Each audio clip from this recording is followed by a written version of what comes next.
안녕하세요. 인투제인 청년 여러분. IM 선교회에서 다음 세대 사역을 감당하고 있는 청년 제이콥 선교사라고 합니다.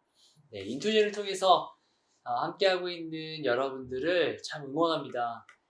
이 강의를 듣고 있는 여러분들은 서로가 서로 알지 못하죠. 서로 누구인지, 또 어디에 사는지, 누가 있는지, 이름은 또 어떻게 되는지, 어떻게 이곳에서 우리가 함께하고 있는지. 그러나 우리의 공통점은 분명히 있습니다. 그게 뭘까요? 네, 교회에 다닌다는 거죠. 그리고 그 교회에서 예배를 드리고 있다는 겁니다. 네, 그렇습니다. 오늘부터 저와 함께하는 이 시간에는 이제 교회에 대해서 알아갈 겁니다. 그러나 그것이 교회를 정의하는 것에서 멈춰서는 안 됩니다. 우리가 더 나아가서 예수 그리스도를 알아가는 것이 우리의 목적이에요. 하나님을 알아가는 것이 목적이에요.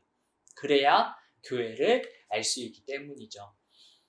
이 강의를 듣고 계시는 여러분들은 크게 두 부류로 나눌 수가 있을 것 같아요. 모태신앙으로 태어나서 교회를 다니고 계신 분, 그리고 누군가가 여러분들 또 전도해서 교회에 다니고 계시는 분. 물론 지금은 잠깐 쉬고 있더라도 그렇게 나눌 수 있죠. 혹시 생각해 보셨나요? 교회는 어떤 곳일까요? 그리고 교회는 과연 또 무엇일까요? 제가 청소년들에게 이 질문을 했을 때 여러분들이 예상할 만한 대답을 주로 했어요.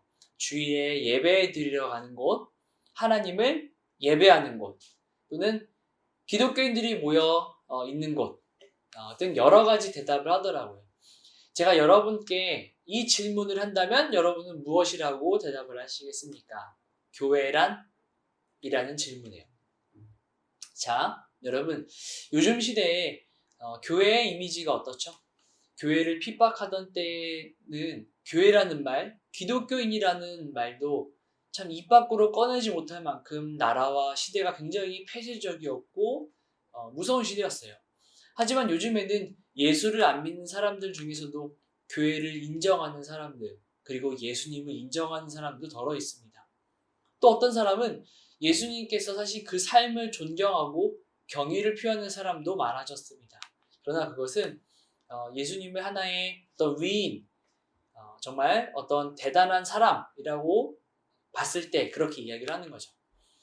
그러나 교회 다니는 사람들의 그런 비도덕함 때문에 교회 다니는 사람들을 경멸하고 멸시하는 일도 세상에 많이 있어요. 뉴스나 인터넷 매체에서 그런 기사를 볼 때면, 기독교인의 부도덕함이 드러나는 기사를 볼 때면 내가 기독교인이라는 것을 드러내는 것이 참 창피하고 그렇게 느껴질 때가 있죠. 실제로 많은 청년들이 친구들 사이에서, 그리고 직장 동료들 사이에서 내가 기독교인임을 감추고 살아가고 있기도 합니다. 또 어떤 부분에서는 감춘다기보다는 굳이 드러내야 하나? 라는 그런 마음으로 그 필요성을 느끼지 못해서 그냥 모두와 세상 사람들과 동일하게 살아가기도 하죠. 어쨌든 지금 이 시대에는 교회가 많이 비판을 받는 시대이긴 합니다. 그러나 어떤 이들은 교회만이 또 희망이 있다고 이야기하는 사람들도 있습니다. 그런데 모두가 다 정작 교회가 무엇인지는 정확하게 알지는 못합니다. 자, 일단 우리가 반드시 알아야 할 것은 교회는 건물만을 이야기하는 것이 아니라는 거예요. 교회는 바로 예수님을 믿는 신자들의 공동체라고 말할 수가 있어요. 다시 얘기할게요. 교회는 예수님을 믿는 신자들의 공동체. 성경적 관점으로 인류를 두 공동체로 나눌 수가 있어요. 하나는 교회, 그리고 또 하나는 세상이에요. 여기서 세상은 물질로 이루어져 있는 모든 세상을 이야기하는 것이 아니라 바로 불신자 전체로서의 세상을 이야기하죠. 자, 그럼 질문을 다시 해볼 수가 있을 것 같아요. 여러분은 교회와 세상 중 어느 곳에 속해 있나요? 우리의 관심은 세상보다는 교회에 있죠. 그래서 이 강의를 함께 하는 것 아니겠습니까? 네, 좋습니다. 그러면 조금 더 우리가 한층 더 들어가 보도록 할게요. 교회를 알려면 한 면에서만 바라봐서는 안 됩니다. 우리가 코끼리를 볼 때 정면에서도 보고 위에서도 보고 좌에서도 우에서도 봐야 정확하게 코끼리를 설명할 수가 있죠. 누군가가 여러분에 대해서 평가를 할 때에도 친구가 여러분들을 이야기하는 또 의견이 있고, 또 여러분들 부모님이 여러분에 대해서 이야기할 수도 있고요. 그렇죠? 여러분의 친구 또는 직장 동료가 여러분에 대해서 평가를 할 수도 있고, 또는 교회, 여러분들이 알고 있는 교회 지체가 여러분들에 대해서 평가할 수도 있어요. 제가 이야기하는 건 평가를 한다 안 한다가 아니라 여러분이 누구인지, 지금 이 강의를 듣고 있는 여러분이 누구인지를 정확하게 알기 위해서는 여러분이 속해 있는 그 공동체 안에서 바라보는 여러분을 평가하는 것, 그것을 들어보는 것이 가장 정확하겠죠? 네. 자, 그 의미로 한번 우리가 여러 가지 측면에서 교회를 한번 보도록 할게요. 자, 교회는 첫째, 시간적으로 구분을 할 수가 있어요. 시간적으로 구분했을 때에는 구약의 교회와 신약의 교회로 나눌 수가 있어요. 예수님의 탄생 이전의 교회, 그리고 예수님의 탄생 이후의 교회를 말하는 것이죠. 이것을 하나님의 구원 역사, 즉 구속사로 볼 때 예수님이 갑자기 짠 하고 등장하신 것이 아니라 하나님이 이 땅을 창조하시고 오랜 세월이 흘러서 하나님이 이때쯤 예수를 보내야겠다, 인류를 구원해야겠다 하고 갑자기 보내신 것이 아닙니다. 인투젠 청년 여러분 혹시 그거 아세요? 하나님께서 이 땅에 예수님을 보내신 것은 바로 예고하신 그 시작부터예요. 예고하셨다는 거예요. 거기가 어디냐면 바로 창세기 3장 15절이에요. 창세기 3장 15절부터 예수님께서 올 것이라고, 여자의 손으로 그리스도가 올 것이라고 예고되어 있었고, 이것은 점점점 구체화되어 가기 시작을 했어요. 어떻게? 누구로부터? 아담, 노아, 아브라함, 모세, 다윗. 이 사람들로 하여금 하나님은 하나님께서 하신 그 예고, 그 약속, 그 언약을 점점 구체화하시기 시작을 했어요. 여러분 잠깐 말씀을 드리자면, 구약에 기록되어 있는 하나님의 구원 역사를 모르면 성경을 오해하기가 쉬워요. 그래서 부모님 반드시 아이가 어렸을 때부터 가정에서 성경을 통해서 하나님의 구속의 역사를 가르쳐야만 합니다. 그것을 알려드리기 위해 저희 IM 선교에서는 부모 대안학교라는 것을 만들었어요. 그래서 아주 쉽고 재미있게 하나님의 구원의 역사를 배울 수 있는 과정인데, 구원의 역사뿐 아니라 그 자녀에게 신앙을 전수하고 그리고 교육하는 데 있어서의 많은 아주 필요한 부분들을 만들어 놨습니다. 거기에는 지금 많은 예비 부부들도 있고요. 그리고 청년들이겠죠. 젊으신 분들, 그리고 10대에 자녀를 둔 분들, 또 20대 장성한 자녀를 둔 부모님들. 그런 많은 분들이 수강을 하고 계시는데, 하지만 이 인투젠에서는요, 여러분들이 이것을 가르쳐 드리진 않아요. 부모 학교를 통해서 여러분들이 꼭 배우시기를 바랍니다. 아시겠죠? 자, 그래서 구약시대 성도들은 이 예고를 믿는, 이 언약을 믿는, 즉 창세기 3장 15절의 언약을 듣고 믿고 그 오실 예수님을 믿어요. 믿음으로 구원을 받는 교회였어요. 그리고 신약시대의 성도들은 오신 예수님을 믿고 구원받은 바로 성도들, 교회들이었던 것이죠. 결국 예수님이 오시기 전이나 후나 교회는 결국 예수님을 통해서 구원받는 사람들 모두를 가리키는 말이었던 것입니다. 그러기에 교회는 구약시대의 신약시대의 모든 신자들을, 모든 성도들을 가리켜 말하는 것이에요. 자, 두 번째, 교회는 공간에 따라서 또 구분할 수가 있습니다. 공간에 따라서 천상의 교회, 그리고 지상교회로 나눌 수가 있어요. 지상교회는 지금 이 세상에 있는 교회를 말합니다. 그리고 천상교회는 현재 천상에 있는 교회를 이야기하는 거예요. 조금 더 쉽게 이야기를 해볼게요. 지상교회는 전 세계 모든 이 땅에 존재하는 모든 교회를 말합니다. 이 땅의 교회는 지금 뭐 하는 중이에요? 전투 중이에요. 싸움 중이에요. 전투하는 교회라는 거예요. 누구와 싸우죠? 네, 이 땅의 공중 권세 잡은 사탄과, 그리고 이 땅에 타락한 이 땅에서 우리의 육신, 그죠? 우리가 제어할 수 없는 육신의 소욕과 함께 싸워나가는 거예요. 다시 말해서 교회의 적은 우리 인류의 육신이고 그리고 사탄인 거예요. 그렇다고 해서 우리의 몸이 사탄이라는 뜻은 아닙니다. 뭐냐면 우리의 몸, 우리 육신이 바로 타락한 이 땅에 속해 있기 때문에 마음은 원이지만 참 육신이 약하다는 그 고백 아시잖아요. 그렇죠? 결국 우리는 그 배후에 있는 사탄과 함께 싸우는 거예요. 자, 여러분, 다시 당부드립니다. 지금 이야기하는 이 교회는 건물을 이야기하는 것이 아닙니다. 건물을 이야기하는 것이 아니라 예수를 믿는 신자, 즉 우리를 이야기합니다. 그러기에 교회의 적은 우리 육신이고 사탄이고요. 자, 그러면 천상의 교회는 뭘까요? 천상의 교회. 천상의 교회는 바로 모세, 바울, 베드로, 루터, 칼빈, 우리가 알고 있는 손양원 목사님, 그리고 주기철 목사님들. 이미 이 세상을 떠나서 하나님의 품에, 주님의 품에 속해 있는 바로 그 교회를 이야기합니다. 여러분, 천상의 교회는요, 바로 승리한 교회예요. 지상의 교회에서 성도들이 죽기까지 믿음의 그 선한 싸움을 싸우고 승리했기 때문이죠. 우리는 내가 다니는 그 교회, 내가 속해 있는 교회, 그것만 생각을 해서 하늘에 있는 그 천상의 교회를 생각하지 못할 때가 있어요. 그러나 여러분이 이 지상 교회에서 전투하는 교회로 선한 싸움을 다 싸우고 나면 바로 천상의 승리한 교회로 옮겨질 것입니다. 아멘이시죠? 네. 세 번째 교회. 세 번째 교회는 그 순수성 면에서 나눌 수가 있어요. 그 순수성 면에서 보이는 교회와 보이지 않는 교회로 나눌 수가 있어요. 보이지 않는 교회는 다른 말로 이야기하면 무형교회라고도 하는데 과거, 현재, 미래의 그 100% 구원받은 사람들로만 구성되어 있는 교회예요.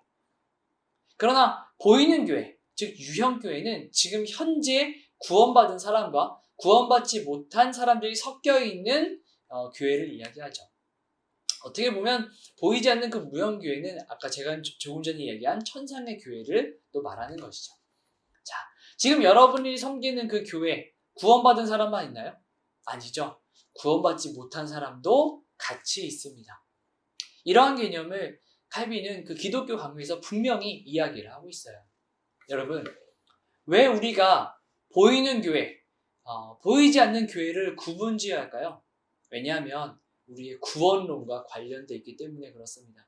보이는 교회 안에는 누가 구원을 받았는지, 누가 구원을 받지 않았는지 알 수가 없습니다. 로마 카톨릭 교회는 보이는 교회에 그 교회원으로 가입을 하면 자동적으로 구원을 받는다라고 생각하고 또 그렇게 이야기를 했어요.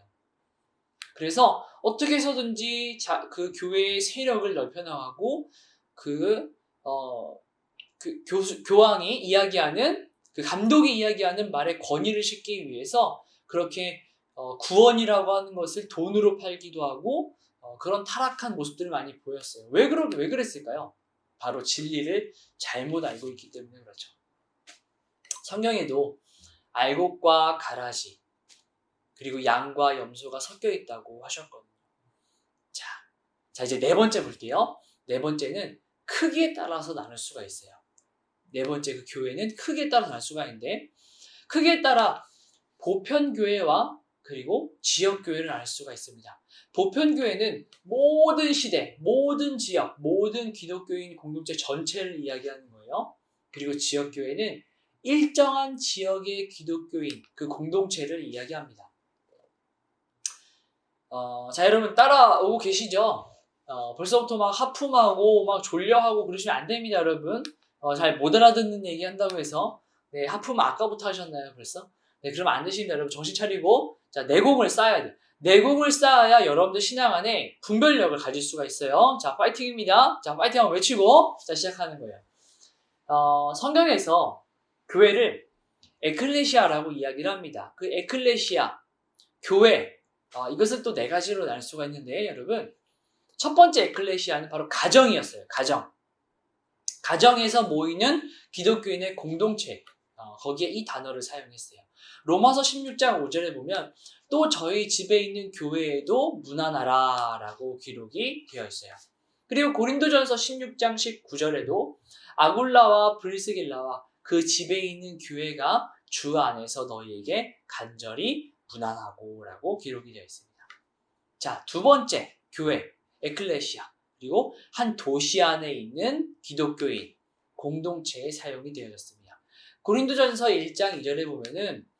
고린도에 있는 하나님의 교회 곧 그리스도 예수 안에서 거룩하여지고 라고 기록되어 있어요.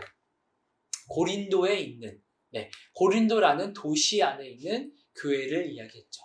자, 세 번째는 또 도시보다 더 큰 규모의 한 지역에 있는 기독교 공동체에 사용이 되어졌어요. 사도행전 9장 31절에는 그리하여 온 유대와 갈릴리아와 사마리아의 교회가 평안하여 든든히 서가고 라고 나와 있습니다. 자, 그리고 네 번째 또 에클레시아는 전 세계 보편적인 또는 우주적 교회의 기독교 공동체를 가리킬 때 사용이 되었어요. 마태복음 16장 18절에 보면 예수님께서 베드로에게 이렇게 말씀하셨어요.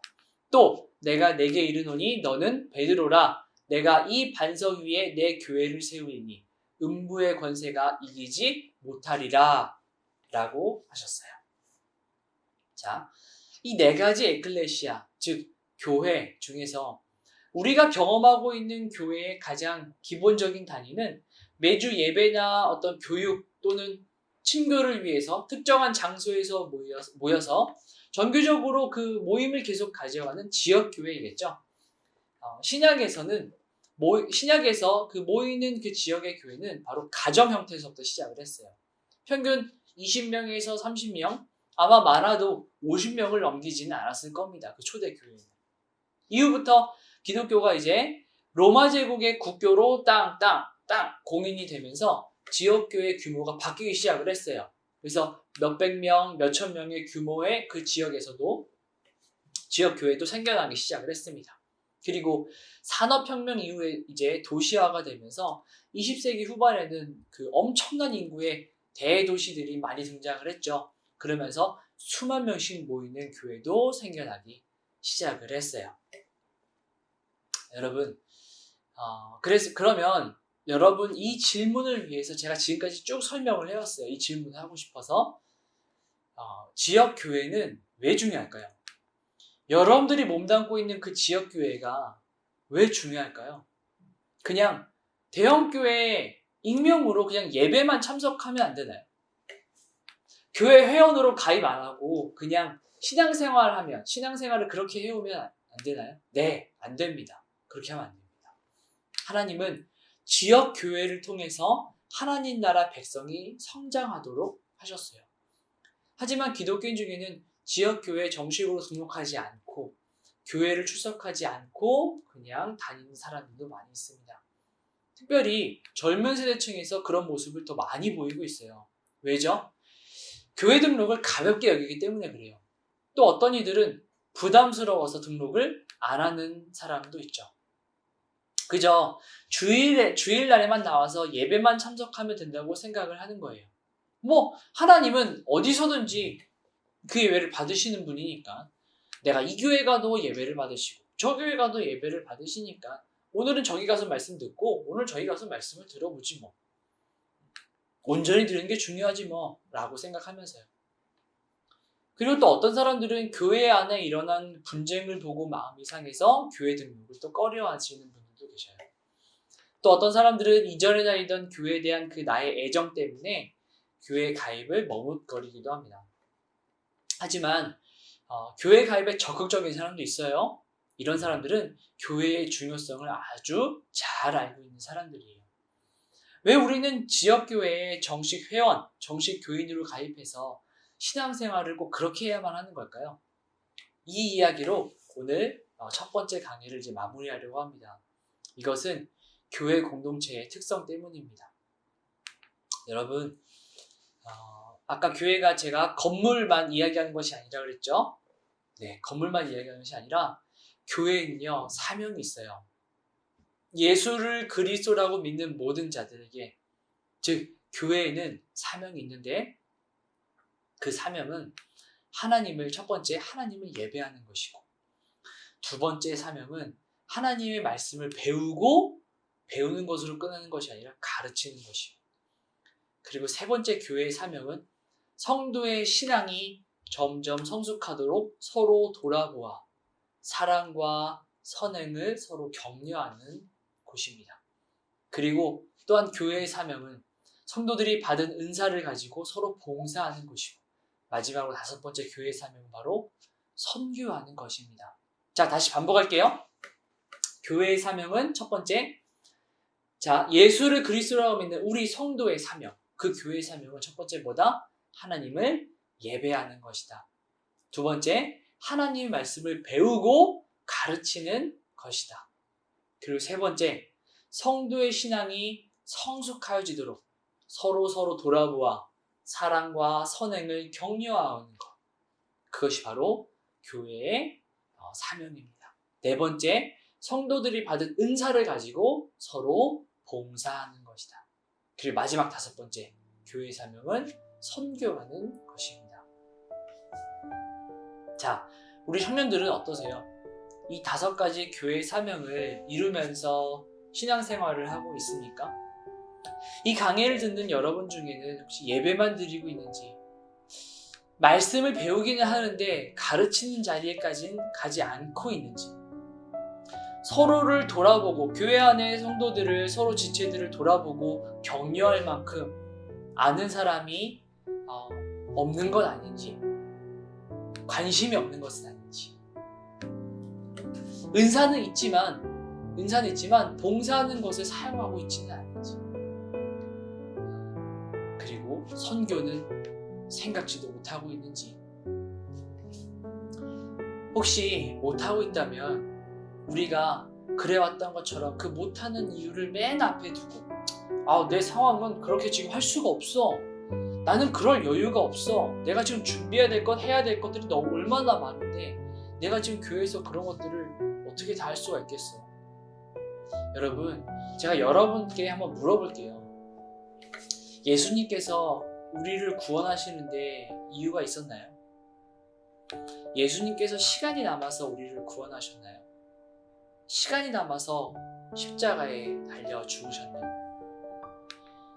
혹시 예수님의 인생에 여유가 있어서 그 사명을 감당하셨나요? 아니면 예수님이 개인적으로 뭔가 이득이 있어서 그 사명을 감당하셨나요? 아니면 하늘의 그 금은 보화를 쌓기 위해서? 아니면 배우자를 찾기 위해서? 여러분, 예수님은 그것을 위해서 십자가의 길을 선택하신 것이 아닙니다.